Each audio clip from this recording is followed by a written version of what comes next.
오늘 말씀은 예루살렘 형편을 듣고 오는 느헤미야 제목의 말씀입니다.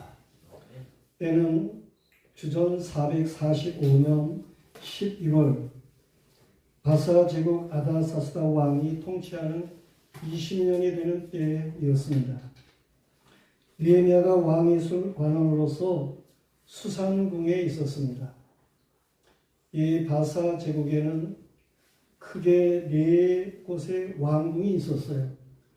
악메다라고 하는 곳, 바벨론이라고 하는 곳, 페르세폴리스라는 곳, 수산, 이 네 곳의 왕궁이 있었는데 이 네 곳의 왕궁 중에서 수산궁이라고 하는 궁은 왕이 겨울에 머무는 그러한 곳으로 일반적으로 사용되었습니다. 수산궁은 바사제국 네 수도 중에서도 제일 안정적인 그러한 장소다라고 볼 수가 있습니다. 그런데 느헤미야 그가 그 수산궁이 있었다는 거예요. 느헤미야는 주전 587년 유다 나라가 바벨론에 멸망했을 때 그때 포로로 잡혀간 유다 사람 중에 후손이었습니다.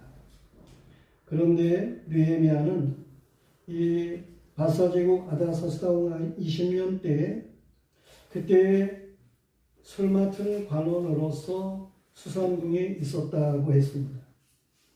이 술 맡은 관원이라고 할 것 같으면 왕의 신임이 아주 큰 그러한 위치에 있는 것입니다. 옛날에 왕을 독살하려고 하면 일반적으로 술에다가 독을 타가지고 그래서 먹이는 그런 일들이 있을 때예요. 느헤미야가 술 관원이 된 것을 보면은 그의 조상들이 어떻게 살았는지를 어느 정도 알 수가 있습니다.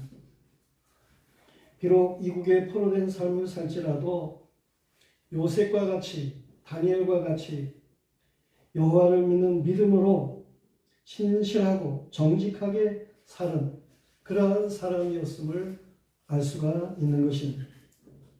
그때 유다로부터 느헤미야의 형제들이 이 느헤미야를 찾아왔습니다. 하나니라고 하는 형제와 함께 다른 사람들이 함께 왔습니다. 하나니는 느헤미야의 친형제로 보여지는데 오랜만에 만났기에 이런저런 이야기를 많이 나누었겠습니다. 이 느헤미야 그는 그 여러 가지 이야기 중에서도 유다 그리고 예루살렘에 남아있는 사람들 저들의 형편에 대해서 물었어요. 동족에 대한 관심이 많았음을 보게 되는 거죠. 유다와 예루살렘에 남아있는 자들의 삶은 말이 아니었습니다. 포로되었다가 준 537년에 포로에서 해방되어 가지고 1차적으로 예루살렘으로 돌아가서 성전을 세우는 사람들이 있었어요. 그런데 그때 반대 세력이 많아가지고 성전 세우는 일을 중단하기도 했던 그러한 일이었어요. 한참 후에 겨우 성전을 세우는 일이 있었지만서도 영적인 힘이 상당히 약한 그러한 상태에 있었습니다. 이 당시 느헤미야 당시에 예루살렘 지역에 살고 있는 남아있는 자들 저들의 형편은 어떠했는가 하는 것을 오늘 말씀에서도 잘 보여주고 있는데 저들은 큰 혼란을 당하고 있었습니다. 능욕을 받고 있었습니다. 예루살렘 성은 허물어졌습니다. 성문은 불탔습니다. 그런 정도로다가 이 예루살렘에 남아있는 자들의 형편은 참으로 열악했다라고 하는 사실입니다. 이러한 말을 듣게 되는 느헤미야 그가 오늘 말씀에 보면 울었다라고 하는 것을 볼 수가 있습니다. 첫째로 생각할 수 있는 것은 수일 동안 금식하며 슬퍼하는 느헤미야입니다. 4절 말씀에 보면 내가 이 말을 듣고 앉아서 울고 수일 동안 슬퍼하며 하나님 앞에 금식하여 기도했다라고 말하고 있어요. 수일 동안을 울었다는 거예요. 말을 아직 못하는 아이들에게 있어서는 울음이라고 하는 것이 사실은 말이라고 말할 수가 있죠. 아이의 울음을 듣는 엄마, 그는 아이의 의사를 알아채도록 그렇게 됩니다. 그런데 그리스도인은 하나님 앞에서 어린아이와 같아요. 하나님 앞에서 울기만 해도 하나님께서는 다 아신다는 말입니다. 어쩌면 우리가 말을 할 줄 안다고 이 말 저 말 하게 되고 그러면 도리어 꿈에는 가식이 드러나는 것은 아닌가 그런 생각을 하게 됩니다.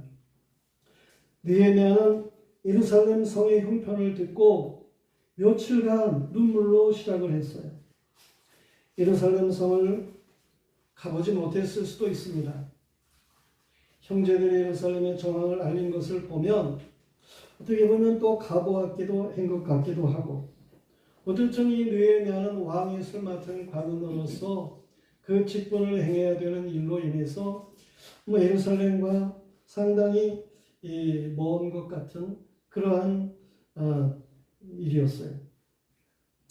그 소식을 잘 모르고 있었던 그러한 일이었다고 하는 말이에요. 그런데 이 느헤미야가 이처럼 예루살렘의 정황, 이 모든 것들을 듣게 될 때에 그가 운 것을 보면 그는 민족 사랑이 참 남달랐다라고 하는 것을 알 수가 있습니다. 비록 몸은 수상궁에 있지만서도 마음은 예루살렘에 많이 그렇게 가 있었음을 보게 되는 것이죠. 그런데 이 느헤미야의 민족 사랑이 단순히 애국심만은 아니었어요. 여호와 하나님의 서민으로서 하나님을 사랑하는 이러한 사람이라고 할 것 같으면 사실 자신의 동족에 대한 사랑, 그것도 크도록 되어 있습니다. 하나님을 사랑하는데 우리 주변에 있는 사람들, 연고된 사람들, 그에 대한 사랑이 없다고 할 것 같으면 그 믿음이라고 하는 것이 온전한 믿음이겠습니까? 느헤미야는 이렇게 하나님을 사랑하는 그러한 믿음으로서 민족을 사랑했다고 하는 거예요. 저들의 어려움은 자신의 어려움이기도 함을 공감하는 눈물이 있었음을 보게 됩니다. 느헤미야는 예루살렘의 황폐함을 생각하며 금식하며 기도했다는 말씀이에요. 성도님, 오늘이 종료주일이에요. 오늘은 예수님께서 십자가에 우리의 죄를 대속하기 위해서 마지막으로 6월절 내에 마지막으로 그렇게 마지막 6월절을 지키기 위해서 예루살렘으로 올라가시고, 그때 예수님이 나귀를 타고 예루살렘으로 입성하시게 되는데, 제자들이 그리고 많은 사람들이 종려가지를 꺾어와서 그걸 흔들면서, 이 종려가지는 V자로다가 그렇게 되어 있어서 승리를 생각하게 하는 그러한 일로 예로부터 그렇게 사용되던 일이었어요. 이런 종려가지를 흔들면서 호산나를 외치는 그러한 일들이 있었습니다. 그게 종려주일에 있었던 일이에요. 그런데 예수께서는 이렇게 마지막으로 육신을 가지고 있으면서 마지막으로 예루살렘에 오르실 때에 예루살렘이 바라보이는 저 감람산 쪽에 백박의 베단이 그 마을이 있었는데, 그 마을이 있는 언덕에서 예루살렘을 바라보시면서 우신 일이 있습니다. 예루살렘을 바라보면서 우신 거예요. 누가복음 19장 41절로부터 보면 가까이 오사 성을 보시고 우시며 이르시되 너도 오늘 평화에 관한 일을 알았더라면 좋을 뻔하였거니와 지금 내 눈에 숨겨졌도다. 날이 이를지라 내 원수들이 토돈을 쌓고 너를 둘러 사면으로 가두고 또 너와 및 그 가운데 있는 내 자식들을 땅에 메어치며 돌 하나도 돌 위에 남기지 아니하리니 이는 네가 보살핌을 받는 날을 알지 못함을 인함이라 하시니라 그랬어요. 예수님께서는 이 예수님이 이 구속의 주가 되시는 것을 모르는 저 예루살렘 말이에요. 예수께서 저 예루살렘을 뭐라고 말씀하십니까? 강도의 구렬이 된 성전이라고 말을 합니다. 장사치들이 드글거리는 그러한 성전의 모습, 황폐한 믿음의 예루살렘을 바라보시면서 예수님께서는 우신 거예요.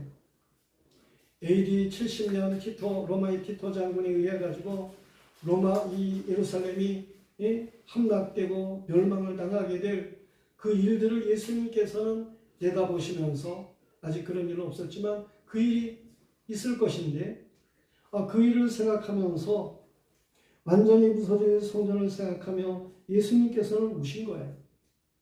강도의 불혈이 되어가지고 움직이는 예루살렘 성전과 예루살렘을 바라보면서 말이에요. 장차 멸망할 이 예루살렘을 바라보면서 예수님께서는 우셨다는 말씀이에요. 우리의 눈에는 무엇이 보입니까? 우리도 예수 그리스도의 우심과 같은 그러한 울음이 있을 수 있어야 되는 거예요. 느헤미야가 이 예루살렘 형편이 말이 아닌 것을 생각하면서 울었던 것과 같은 그러한 울음이 있어야 된다라고 하는 것입니다. 우리에게 정말 하나님을 사랑하는 마음이 있다고 할 것 같으며 이 민족을 사랑하는 그러한 마음도 있어야 되는 것입니다. 아멘. 오늘날 황폐한 이 서울 장안의 모습을 바라보면서 말이에요. 이 민족의 모습을 바라보면서 우리는 느헤미야와 같이 울 줄 아나 하는 거예요. 예수님과 같이 믿음 없는 이러한 세대를 바라보면서 예수님과 같이 울 줄 아나? 그런 얘기입니다.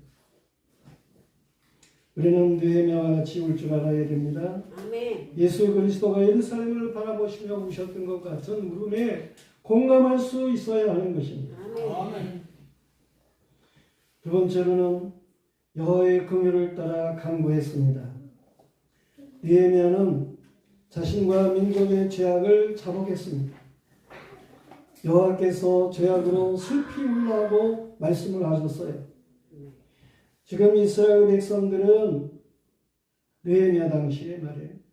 이스라엘 백성들은 포로되어 가가지고 바벨론 때 포로되어 가가지고 바사 제국이 되도록까지 포로 가운데 살아가는 사람들이 많이 있었어요. 포로에서 돌아온 사람들이 있다고 하지만 저들의 형편이 말이 아니었죠. 이 모든 것이 다 죄악 때문에 그렇게 되어진 일인 것을 성경은 잘 말씀해 주고 있습니다. 이 죄악으로 인해서 울어야 할 것을 요엘서 1장의 말씀부터 보면 잘 보여주고 있어요. 요엘서 1장 11절부터 보면 농부들아 너희는 부끄러워할지어다. 포도원을 가꾸는 자들아 곡할지어다. 이는 밀과 보리 때문이라. 밭의 서산이 다 없어졌으니라. 포도나무는 시들었고 무화과나무는 말랐으며 성류나무와 대추나무와 사과나무와 밭의 모든 나무가 시들었으니 이러므로 사람의 즐거움이 말랐도다. 제사장들아 너희는 굵은 배를 동이고 슬피 울지어다. 제단에 수종드는 자들아 너희는 울지어다. 내 하나님께 수종드는 자들아 너희는 와서 굵은 베옷을 입고 밤이 새도록 누울지어다. 이는 소재와 전제를 너희 하나님 성전에 드리지 못함이로다. 하나님 앞에 영적으로 온전하지를 못함에 이처럼 저들이 기근을 당하는 그러한 어려움이 있었음을 말씀하고 있는 거예요. 더 나아가서 요엘서 2장 12절부터 14절의 말씀에 보면 여호와의 말씀에 너희는 이제라도 금식하고 울며 애통하고 마음을 다하여 내게로 돌아오라 하셨나니 너희는 옷을 찢지 말고 마음을 찢고 너희 하나님 여호와께로 돌아올지어다. 그는 은혜로우시며 자비로우시며 노하기를 더디하시며 인애가 크시사 뜻을 돌이켜 재앙을 내리지 아니하시나니 주께서 혹시 마음과 뜻을 돌이키시고 그 뒤에 복을 내리사 너희 하나님 여호와께 소제와 전제를 드리게 하지 아니하실는지 누가 알겠느냐. 오늘 말씀 느헤미야는 이스라엘 백성이 여호와의 계명을 지켜 행하면 하나님께서 다시금 회복시켜 주실 것인데 이러한 사실들을 생각하며 여호와의 약속의 말씀을 붙들고 우는 것입니다. 아멘. 여호와의 은혜를 아는 성도들의 특징은 우는 거예요. 아멘.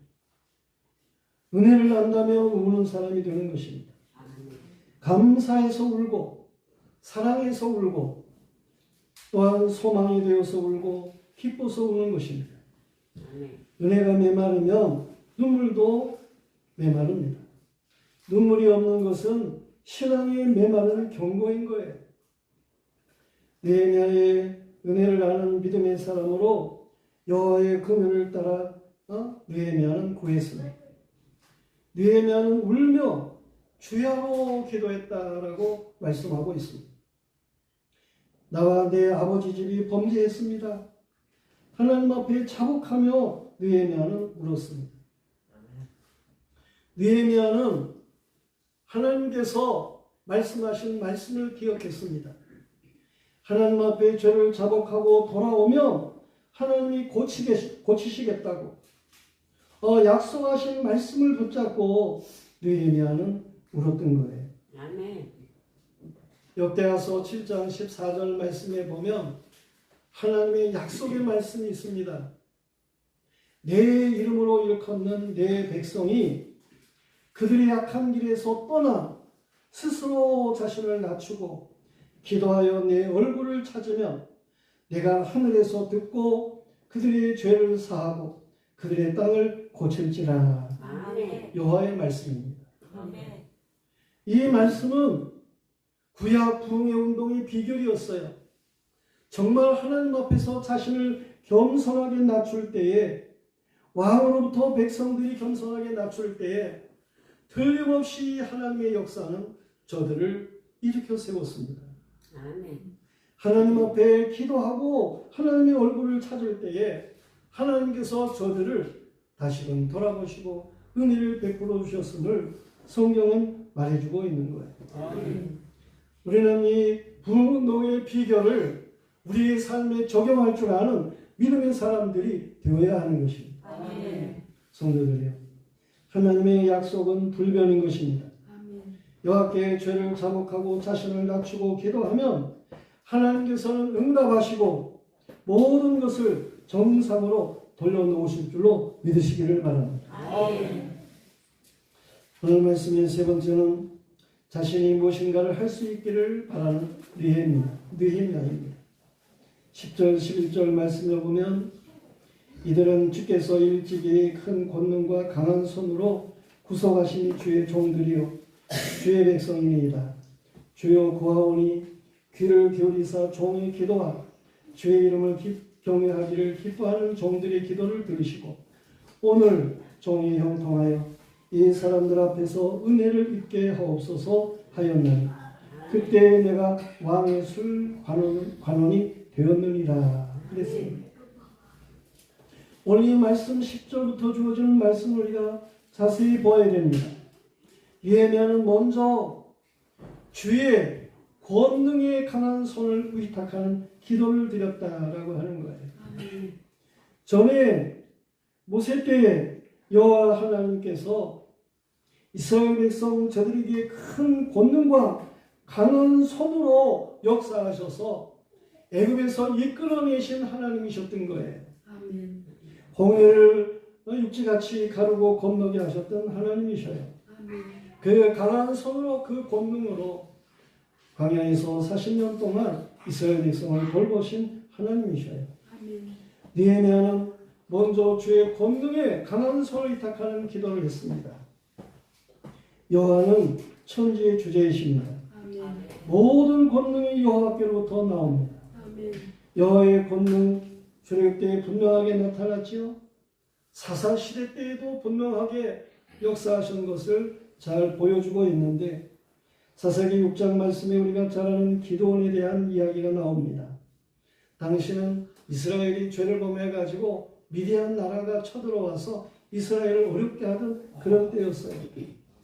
그때 여호와께서 기드온에게 오시고 기드온을 부르시는 거예요. 여호와께서 기드온에게 뭐라고 말씀하십니까?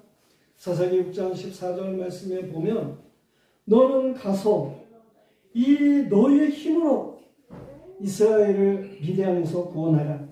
내가 너를 보낸 것이 아니냐라고 말씀하십니다.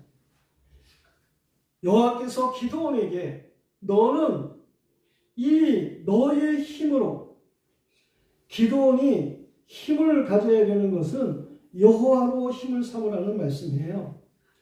기드온 내가 너에게 힘이 되어 주겠다라고 하는 말씀이에요. 아멘.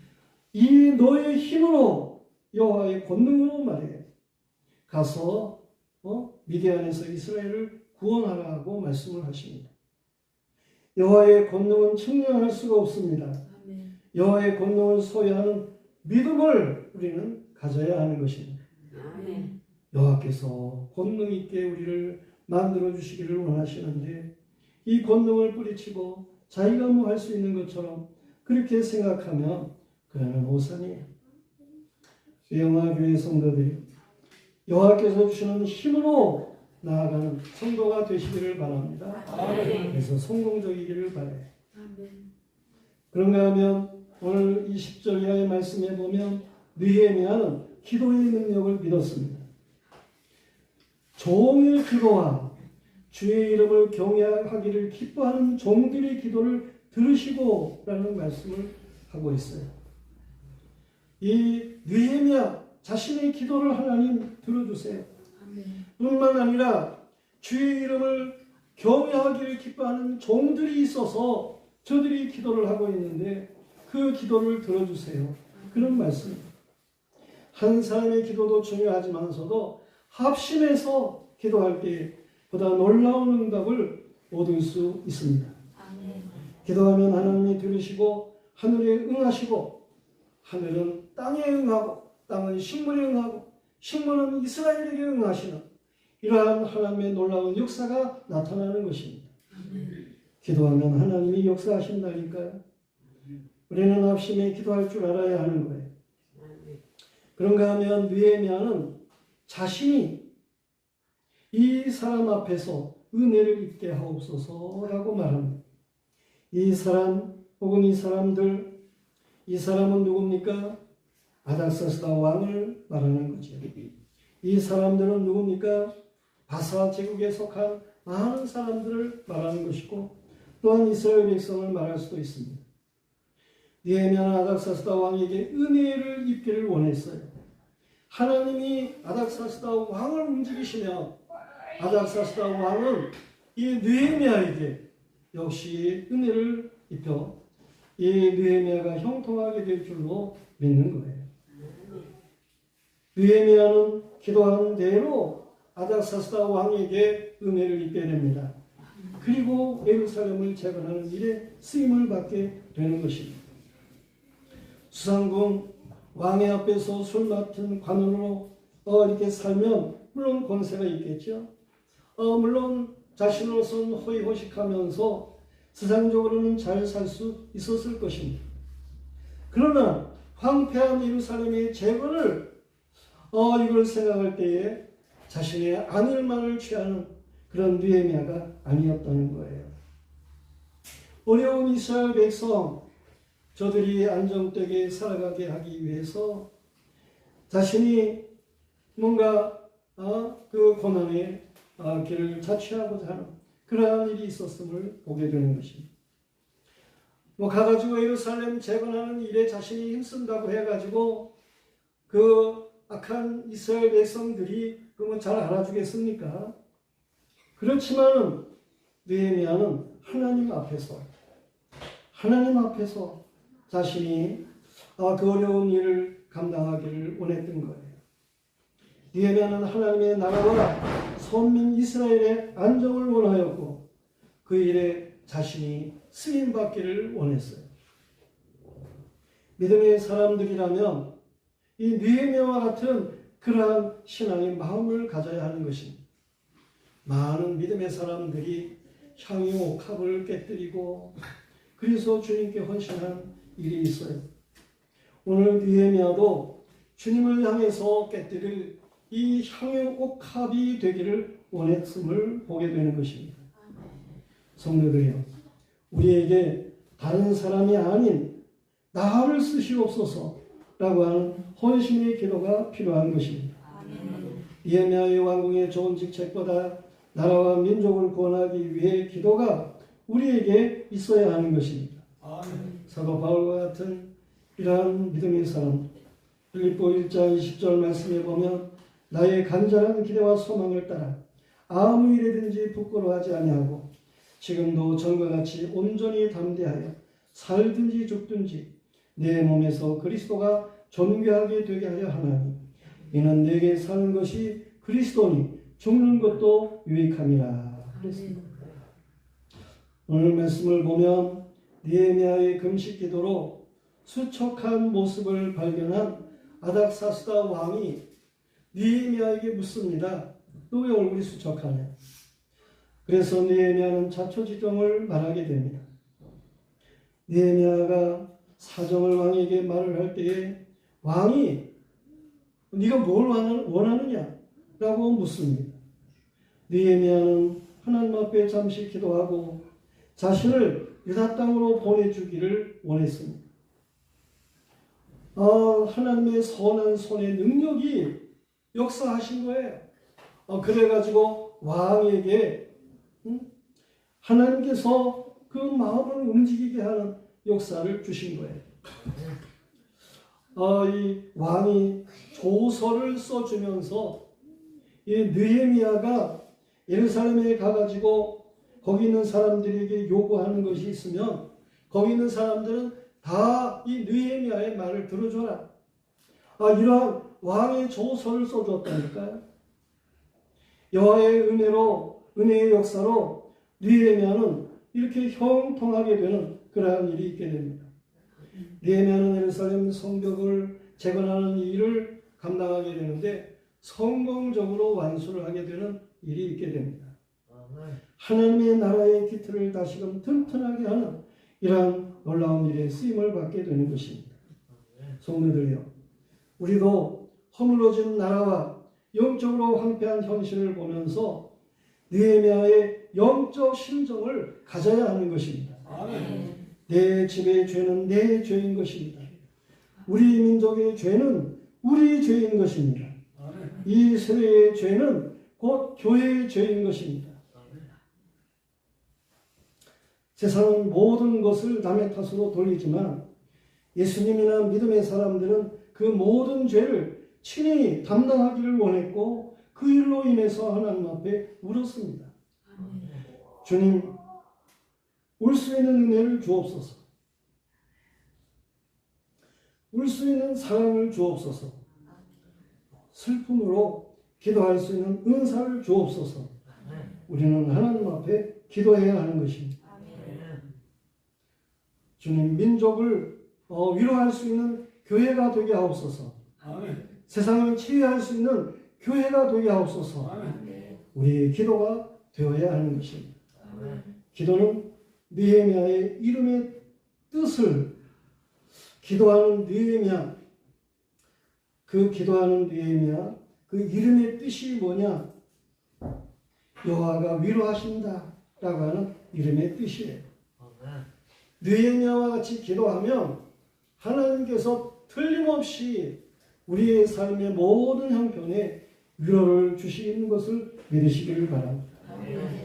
여호와의 위로가 여러분과 모두에게 넘치게 되기를 축원합니다.